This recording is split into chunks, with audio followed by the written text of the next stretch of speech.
This video was made possible by CuriosityStream. Watch a full-length, exclusive companion video to this one on Nebula, which you can access by signing up for the CuriosityStream Nebula Bundle deal for just over $1 a month at curiositystream.com/RealLifeLore.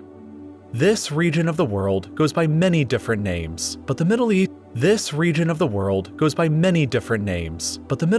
or Western Asia are the most common ones that we hear in the English language. Whatever you want to call it, it's an enormous place. When excluding Russia, the Middle East is bigger than the rest of Europe is. And just like Europe, it's an amazingly diverse place. The Middle East isn't just this monolithic thing that a lot of people in the West seem to think it is. It has huge divisions between different religious beliefs, big separations in different ethnic groups, and big divides in languages and dialects. Not to mention the massive difference in the location of strategic resources like oil and gas that makes some areas wealthier than others. In many ways, the Middle East is really similar to Europe or any other big global region, but it's very different in at least one critical way that all of us are acutely aware of. For most of our lifetimes, the Middle East has been incredibly unstable and violent. And there's a lot of reasons for that, but part of it has to do with how the Middle East borders are drawn. Here they are normally on a political map of the world, but seeing the borders like this doesn't really help to explain why they're not very good. Here they are placed instead over a religious map, where you can clearly see that in a lot of places they just don't match up very neatly. Places like Lebanon, Syria, Iraq, and Yemen are sharply divided between Sunni Muslim and Shia Muslim majority areas, while Saudi Arabia and Iran, in contrast, are much more solid. Switch the religious map out for an ethnic map, and you can again see that a lot of these same places just don't match up very neatly. In this view, Syria and Iraq remain divided between Arabs and Kurds, along with even more divisions in Turkey, Iran, and Afghanistan. And finally, let's switch out the ethnic map for a linguistic map, and specifically, a map of the various dialects of Arabic. Each of these regions is essentially a separate community inside of the greater Arabic world, and I want to point out a few important things to take away from this map.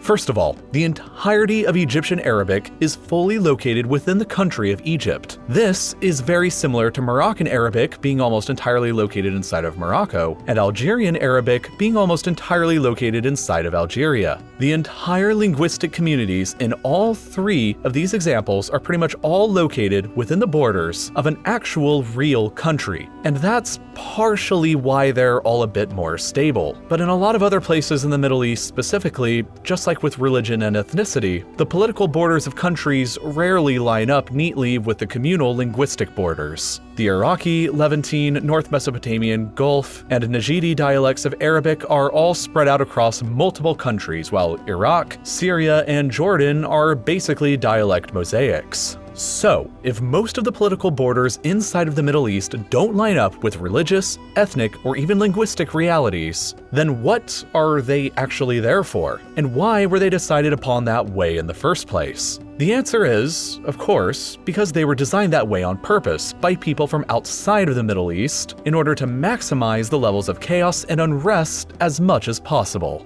This is the problem with the Middle East's borders. Allow me to explain from the beginning. Prior to the 20th century, nearly the entirety of what we know today as the Middle East was ruled by the Ottoman Empire for centuries. The oldest border in all of Asia, and naturally the Middle East, dates back to this time period. Modern-day Iran's western boundary with Iraq and Turkey. This border was settled upon back in 1639 between the rival Ottoman and Safavid Persian empires as the boundary between their realms. But it wasn't exactly perfect. Mountains are a fairly common and easy way to mark clear divisions between peoples, empires, and countries, and this border generally sticks to that rule until it gets to the province of Khuzestan, inside of modern-day Iran. Geographically, Khuzestan is on an open plain west of the mountains that make up the rest of Iran's western border. Ethnically, the majority of the people who live there are Arabs and not Persians, which was of little concern in the 17th century when it was decided it would belong to Persia by a Turkish and a Persian empire. But it's been a great concern in the 20th and 21st centuries with the rise of Arab nationalism and identity. But even worse, the Turkish and Persian mapmakers could have never predicted the main cause of the future conflicts that placing Khuzestan east of this border would generate. Khuzestan is absolutely loaded with oil. It's so oil-rich in fact that just this single province alone generates 57% of all of Iran's entire oil production, which means that controlling it today is absolutely vital for the Iranian economy to function, despite it being a primarily Arab province. The conquest of Khuzestan and the annexation of the Arabs and the oil located there were the prime reasons why Iraq invaded Iran in the 1980s, and the retention of that oil was the main reason that Iran effectively fought to the death in order to defend it. But Shia Arab Khuzestan, being on the Shia Persian side of the border, is far from being the most problematic of the Middle East's borders. Later on in the 20th century, the Ottoman Empire made the foolish decision to join the Germans in the First World War, and by 1918 it was obvious that war was lost. The empire that had once spanned the entire Middle East was collapsing, and the victors were eyeballing all of its land like it was a free-for-all Black Friday sale at Target. Germany, accused of starting the whole war, only lost about 15% of her territory in the peace deal at Versailles. But the Allies initially planned on basically taking over almost 100% of the Ottoman Empire's land. The British were going to take over all of this stuff, the French were going to take over all of this stuff, the Italians were going to get all of this stuff, Armenia and Greece were going to get some token land tossed their way too, an independent state of Kurdistan for the ethnic Kurds was being discussed, Istanbul was going to be ruled by an international government, and whatever was left of Turkey itself was basically just going to be confined to a rump state here. Now obviously, this is a lot, it's extremely harsh, and the Allies overplay their hand a little bit. The treaty that set these borders was signed by Turkey, but never ratified, and when the severe terms became public, the Turks became enraged. The Turkish government literally revoked the citizenships of their representatives who signed the treaty, and then went on to fight a 3-year-long war of independence against the Allies, before finally emerging victorious and in a better position to renegotiate. A new treaty was signed, and this time ratified,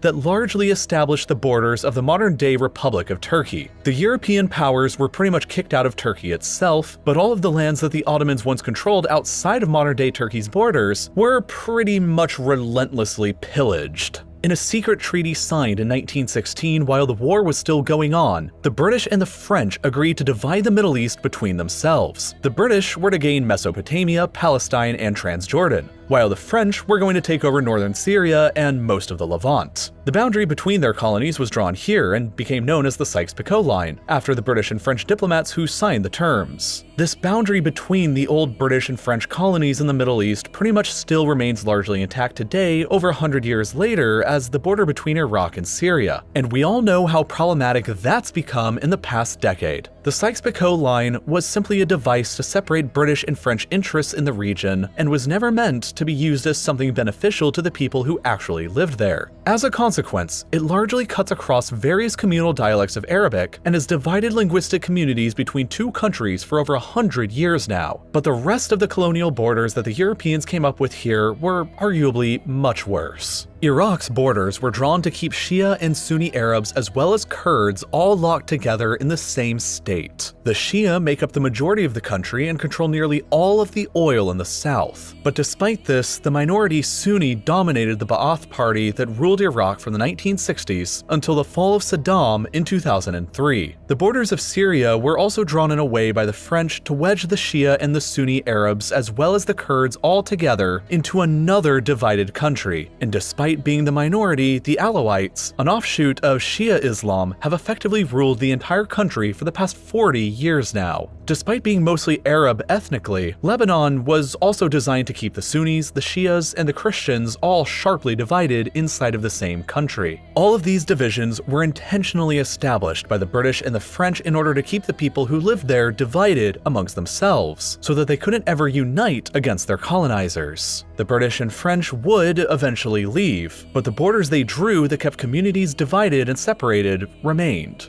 It should come as no surprise then that the Middle East has been particularly volatile in the years since. Iraq's invasions of Iran and Kuwait under Saddam were all about unresolved border disputes like the Arabs and oil in Khuzestan and the Arabs and oil in Kuwait, which had remained a British colony until the 1970s that Iraq always insisted should have been given to them. The Lebanese Civil War of the 1980s, the Syrian Civil War of the 2010s and 2020s, and the rise of ISIS conquests across the Sykes-Picot boundary have all been fought over the poor boundaries between different religious, ethnic, and linguistic communities that the British and French drew all that time ago. And this is why the borders in the Middle East are so terrible. They were drawn to be terrible on purpose, and the consequences of those decisions are still seeing colossal ramifications and loss of life today. Recognizing this, some geopolitical theorists have drawn up borders of what a hypothetical redrawing of the Middle East's borders in the future might end up looking like. This map, created by Columbia University, gives us a glimpse into how tensions and unrest in Iraq and Syria might shatter the countries into 4 brand new states that follow the religious, ethnic, and linguistic lines a bit more realistically. In this hypothetical scenario, there would be a Shiite Arab state in the southeast, an Alawite Shiite Arab state in the west along the Mediterranean, a Sunni Arab state in between both of them, and an independent Kurdish state in the north. Only time will tell if the Middle East will ever see a massive political redrawing of the map like this. But there's one really big, really obvious part of this whole story that I've so far been leaving out. And that big part is Israel and Palestine.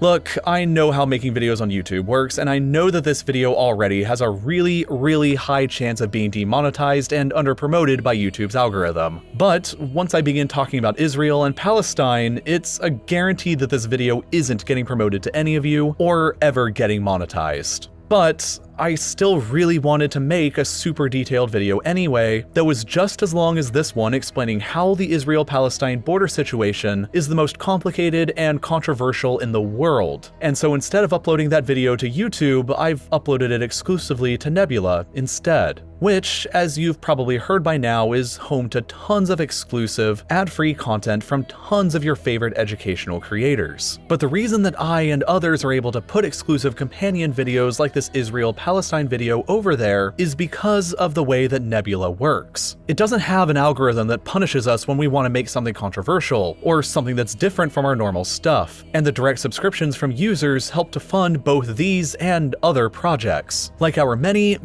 Nebula originals. So if you're interested in watching all of this awesome exclusive content, plus supporting loads of independent educational creators at the same time, you can sign up right now by using the CuriosityStream Nebula bundle. All you gotta do is go to curiositystream.com/RealLifeLore and sign up for any subscription they have. But I'd suggest the yearly one since it's less than $20 a year, and then you have access to both streaming sites. And CuriosityStream itself has some pretty great stuff too, from more established names like David Attenborough or Richard Hammond from Top Gear, or almost hour-long extensive documentaries like D-Day, Wings of Victory, where you'll learn all about the lesser-known aerial battle over Normandy between German and Allied pilots during D-Day in World War II. All told, CuriosityStream is awesome thanks to their seemingly endless library of top-quality stuff, while Nebula is great thanks to its exclusive, early, and ad-free videos from the educational creators you already know and love. CuriosityStream and Nebula together, though, are even better because it's only $15 for the entire year when you go to curiositystream.com/RealLifeLore or by clicking the link down in the description. And as always, thank you so much for watching.